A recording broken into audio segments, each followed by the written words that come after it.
ঢাকার হযরত শাহজালাল আন্তর্জাতিক বিমানবন্দরে এক কর্মকর্তার ঘুষ লেনদেনের একটি ভিডিও ভাইরাল হয় বিভিন্ন মাধ্যমে। সে ফুটেজ প্রসঙ্গে সংশ্লিষ্ট কর্তৃপক্ষ বলছে, ভিডিও দেখে নেওয়া হবে পরবর্তী ব্যবস্থা। সহকর্মী রাসেল হাওলাদার জানাচ্ছেন বিস্তারিত।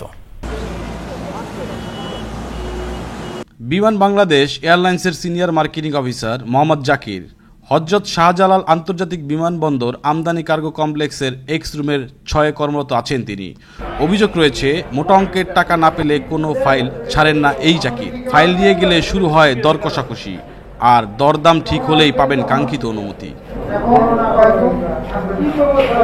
নাম না প্রকাশের শর্তে একজন ভুক্তভোগী বলেন, তার কাছ থেকে 10,000 টাকা চেয়েছিলেন জাকির। টাকা না দেওয়ার কারণে ফাইল আটকে হয়রানির শিকার হতে হয় তাকে। এরকম ঘটনা প্রতিনিয়ত ঘটছে বাংলাদেশ বিমানের এক্স রুমগুলোতে।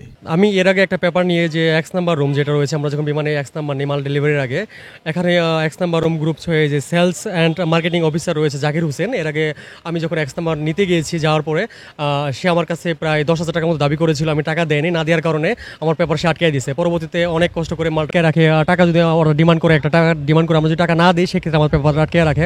পরবর্তীতে অনেক হয়রানির শিকার হই। বিপণন ও বিক্রয় বিভাগের পরিচালক মোহাম্মদ কামরুল হাসান খানের কাছে মুঠোফোনে বিষয়টি জানালে তিনি বিষয়টি কৌশলে এড়িয়ে যান। গ্রুপ 6 তো এখানে হচ্ছে ওনার একটা আমাদের কাছে একটা ভিডিও এসে পড়েছে এরকম যে আসলে কিছু লেনদেন হচ্ছে, টাকা পয়সার বিষয়ে লেনদেন হচ্ছে।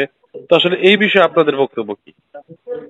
এটা আমার নলেজে নাই, আপনি এগুলো পাঠিয়ে দেন, আমি দেখে নিই। হযরত শাহজালাল আন্তর্জাতিক বিমানবন্দরের বিমান বাংলাদেশ এয়ারলাইন্সের কিছু অসাধু কর্মকর্তার কাছে অসহায় হয়ে পড়েছে সাধারণ মানুষ। এই কর্মকর্তাদের ঘুষ বাণিজ্য থেকে মুক্তি চায় সাধারণ মানুষ। রাসেল হাওলাদার, আনন্দ টিভি, ঢাকা।